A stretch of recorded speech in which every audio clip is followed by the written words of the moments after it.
this is Jenny from Homestead Corner, and today we're canning meatloaf.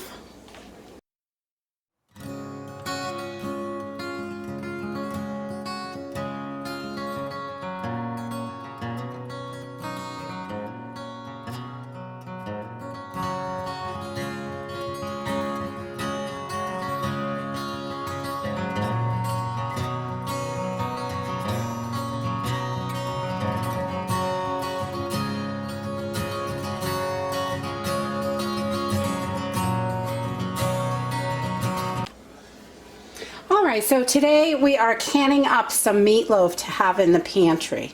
And before I go any further, this is not a USDA approved recipe. This is something I do for my family, and it works well for us and we love it. So I thought I would share it with you guys. So this is just a basic meatloaf recipe, and I make a sauce when I heat it up.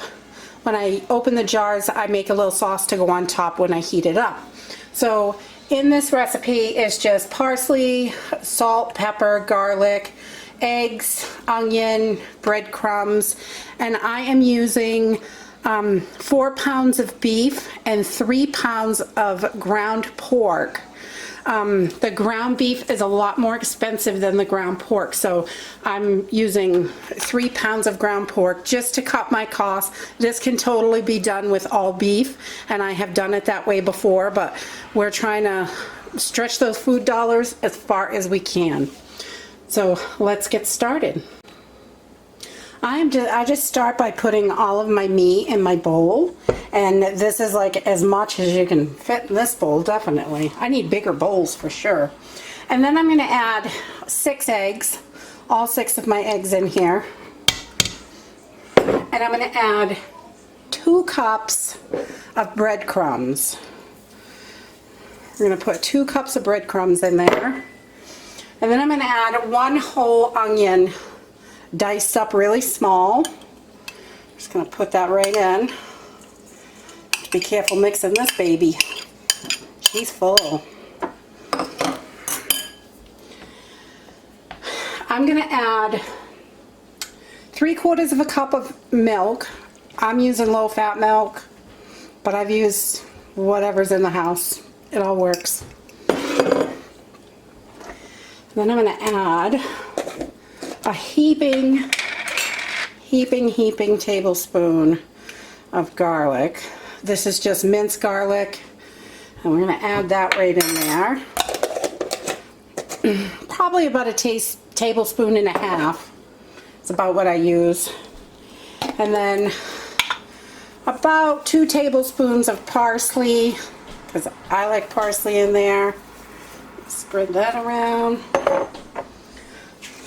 And then, let's see, we're going to put in some black pepper, about 1.5 teaspoons of black pepper, because we've got 7 pounds of ground meat here, so good amount.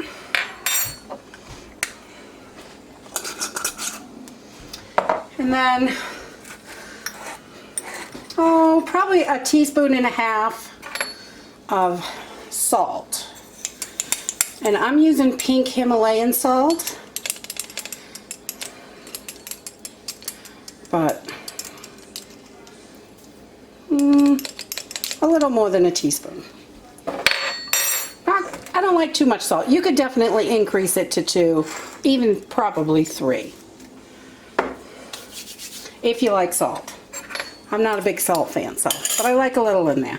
So then I'm just going to mix this up until it is all perfectly integrated together. We want it really nice consistency, and we'll get this all mixed and I'll bring you back.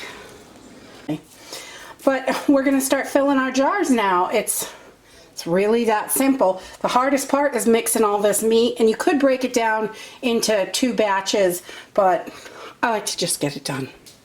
So I'm just going to start filling my jars. You know, I don't even think I need a funnel. Just fill them right up. We're going to just pack this in here, just like you would like raw packing chicken or anything like that. I just put it in and pack it down.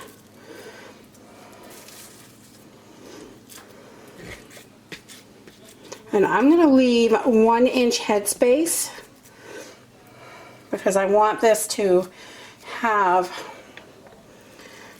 some space in there. I'm not going to put any liquid in here. This will make its own juices. I use the 85-15 for meat.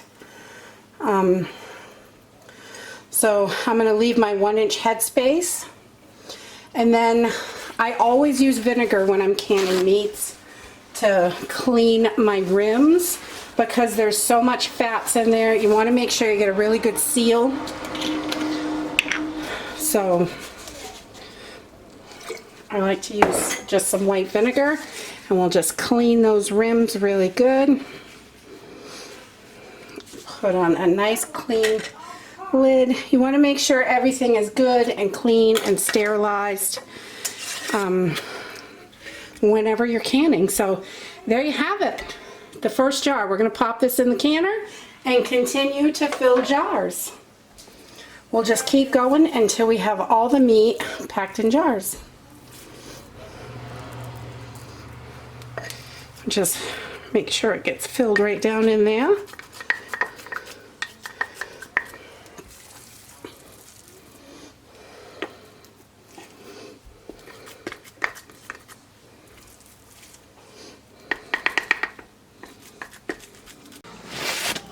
We are starting with everything cold. The canner's cold, the water, everything is cold because the meat is cold. So we want it all to heat up at the same time together. So we've got all 10 jars in here, and we are going to get this started. And once the steam vents out of our vent over here for 10 minutes, then we'll add our weight. And we're going to can this for 75 minutes at 10 pounds because of my elevation is under 1,000 feet, and 75 minutes because they're pints. If you did quarts, you'd have to do them for 90 minutes. But I'm just going to do them for 75 because I did pints because that's the perfect size for our family.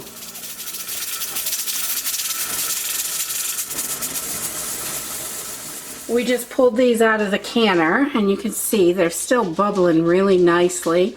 They're super duper hot, and we got 10 pints from that recipe, and this will give us 10 meals. And if we have company over, we can just open a second one, but these are perfect for a quick, easy meal. It doesn't take long at all to heat these up, and I just make a quick sauce for the top, throw it in the oven to heat it up, and you know, with a bread or something, and they're done. I mean, they really don't take long at all, and this is shelf stable. It doesn't take up freezer space. I love this. I love having canned meats in the pantry. It's just, it makes weeknight meals so easy and wonderful. And if you like this video, give us a thumbs up. Subscribe. We'll see you in the next video. Bye.